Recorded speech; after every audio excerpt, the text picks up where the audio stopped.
of course we can question whether this moment, you sitting there, me sitting on a chair, is actually happening, or whether maybe you are dreaming that you are sitting in a room listening to a man who is telling you that maybe you're dreaming.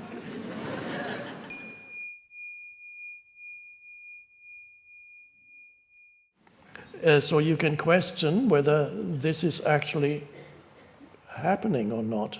Is reality real? But of course, if you start thinking about it, you can think for the next 20 years, and you can write books about it. It won't get you anywhere. But there's a more immediate realization possible here, and that is to ask yourself, what is absolutely beyond doubt about this moment here and about myself, which maybe I'm dreaming this moment. That is possible. But is there something else that is beyond doubt? So you can doubt whether this is real. But is there something else that you cannot doubt? Let's see. And don't start thinking about it. Is there something else that I cannot doubt? Yes, of course there is. And what's that? You cannot doubt that at this moment, right now, you are conscious. There is a consciousness in which whatever you're perceiving is perceived. If you were not conscious, you would not be perceiving this room or anything in it. So you must, and if it's a dream, the same thing applies. Even if it's a dream, there must be a consciousness in which the dream appears, the light of consciousness in which the dream unfolds. So whether or not it's reality or dream makes no difference to the more fundamental question of what is it about myself that is absolutely beyond doubt, that I can know for sure. And that which you can know for sure is consciousness. And it's not so much that you are conscious, that's using language that creates a delusion of duality again, but you are consciousness. The essence of who you are is consciousness, the light of consciousness. Now, what that is, scientists have no idea. Most scientists don't mention the word because they don't know what to do with it. Now, but you can verify at this very moment the essence of who you are is consciousness, and that is the I am. That is the spaciousness within, that is the stillness. That is the formless, the unconditioned consciousness. Your thoughts are also part of our consciousness, but they are the form that consciousness takes. I compare it to the ocean and the surface of the ocean. Your thoughts and emotions are the ripples and waves on the surface of the ocean.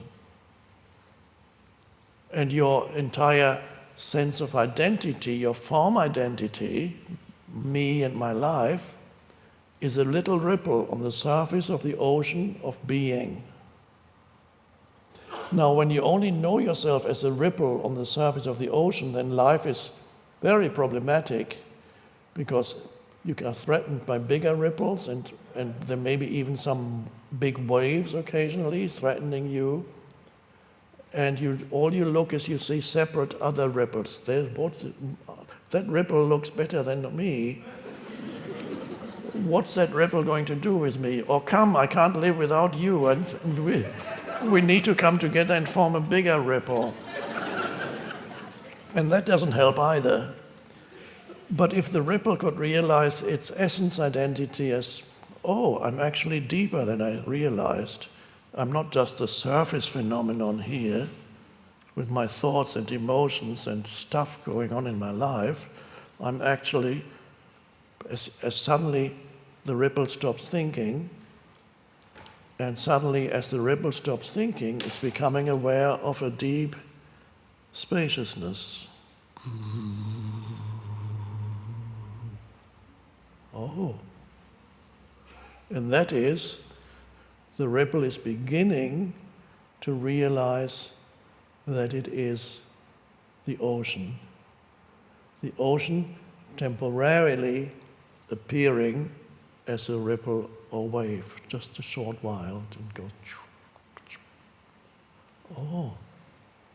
And then the way in which the ripple experiences life is going to change, because the ripple is no longer fearful of other ripples.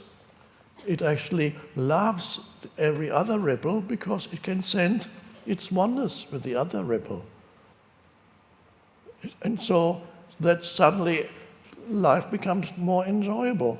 It's not that sometimes it still gets bumped by other ripples, that's okay, but life is actually becoming enjoyable because the ripple is connected with something that is far, infinitely vaster than the little ripple existence. But the strange thing is, when the ripple becomes conscious, and bear with me just one more minute about the ripple analogy, as you realize that you are the ripple, I'm sure you know that. So, as the ripple realizes its identity as the ocean, ultimately it's not the ripple that's realizing its identity, but because when the ripple realizes its identity, the ocean also realizes its identity through the ripple.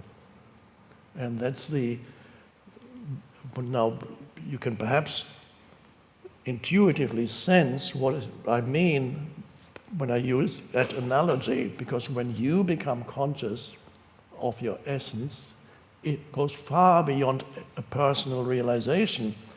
It transcends the personal. When a human being awakens to his or her essence identity, it's not just a human being awakening to his or her essence identity, there's the ocean of being, the universe itself, awakening, experiencing an awakening. And the universe wants to awaken, it wants to know itself. And so you are connected to the evolutionary impulse of the universe, and the reason why you've come here tonight, you can explain it on a personal level. Well, I came because I read the book and it helped me, and I became interested, and then, I've already been to hundreds of retreats, and I hope that this time I'll finally get it, or whatever. You can explain on a personal level why you have come here, but there's a deeper reason why you have come here, because the universe itself wants to experience an awakening.